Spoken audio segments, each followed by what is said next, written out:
nasusulat sa kanyang salita sa 2 Corinto 12:9. Sabi dun, pagkat sapat na ang aking pagpapala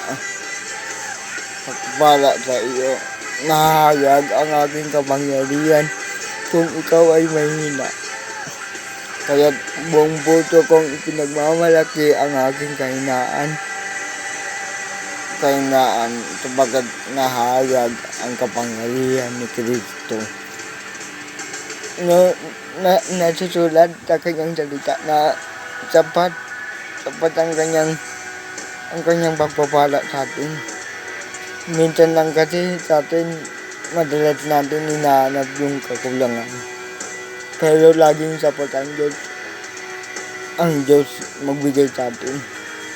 Bagkat binibigyan lang tayo ng sapat ng Panginoon. Bagkat kung sobra naman ay mas sayang.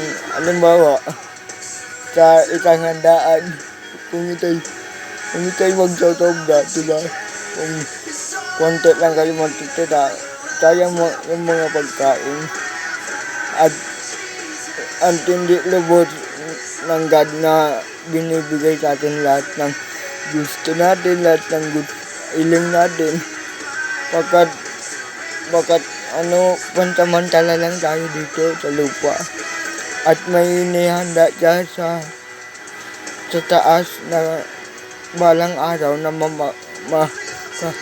magkakasama natin siya. Na andaan lahat ng hinahanap natin ay andun na lahat para tayo ay masupresa. Kasi kung ibibigay na lahat ng Lord dito sa lupa, pagdating natin dun sa langit, di na tayo masupresa, di na natin ma-appreciate lahat ng kanyang ginawa, lahat ng kanyang pinaganda para sa atin. Kasi ngayon, dumadaan muna tayo sa matinding preparasyon ng buhay. In fact nga, kompleto na tayo ng likain ng Diyos. Katulad nila Adan at Eva, kompleto na sila nung nilikha ng Diyos. Ngunit pineke lang sila ng ating kaaway ni Taning. Nagpaloko naman sila na yun nga, unang-unang inanap nila yung damit na hindi naman nila kailangan yung damit na yun, kasi nilikha sila ng ating Panginoon na kumpleto na. Kaya kapatid, kumpleto na tayo sa pagmamahal pa lang na binigay ng Lord. Namatay siya sa krus ng Kalbaryo. Yun ay sobra na, kapatid. Kapatid kung nag-aalinlangan ka, kapatid, ibinigay niya nga ang kanyang buhay para sa'yo. Yan pa kaya mga hiniling mo. Minsan di talaga sa atin ibibigay ng Lord yung mga gusto natin, dahil alam niya ang mas the best para sa atin. At alam niya na mapapahamak. At alam mo bang nangunguna na ang Lord? Makikita na niya ang ating picture.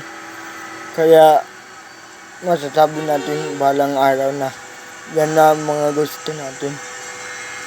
Masasabi natin, ay kaya pala hindi ito binigay sa akin ng Lord kasi ganito ang mangyayari.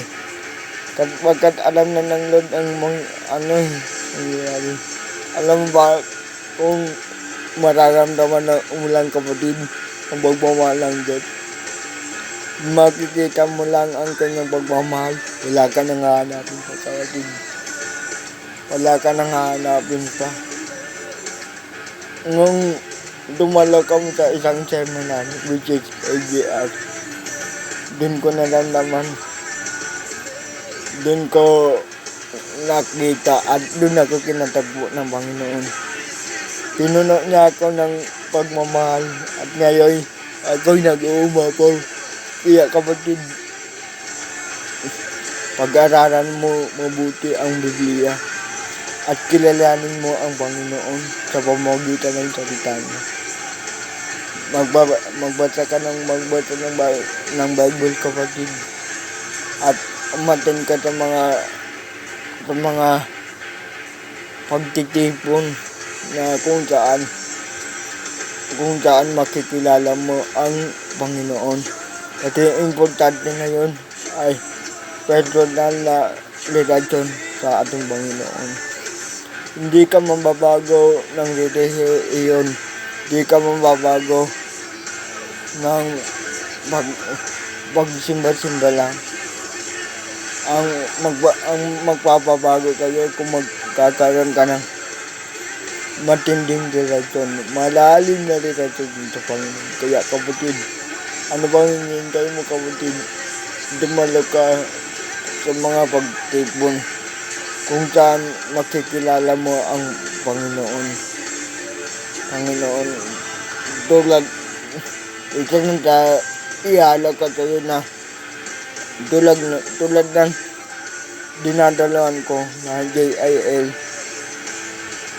Meron ba mga iba kapatid na mga churches na papakilala talaga at lubusang magpapakilala tayo ang Panginoon?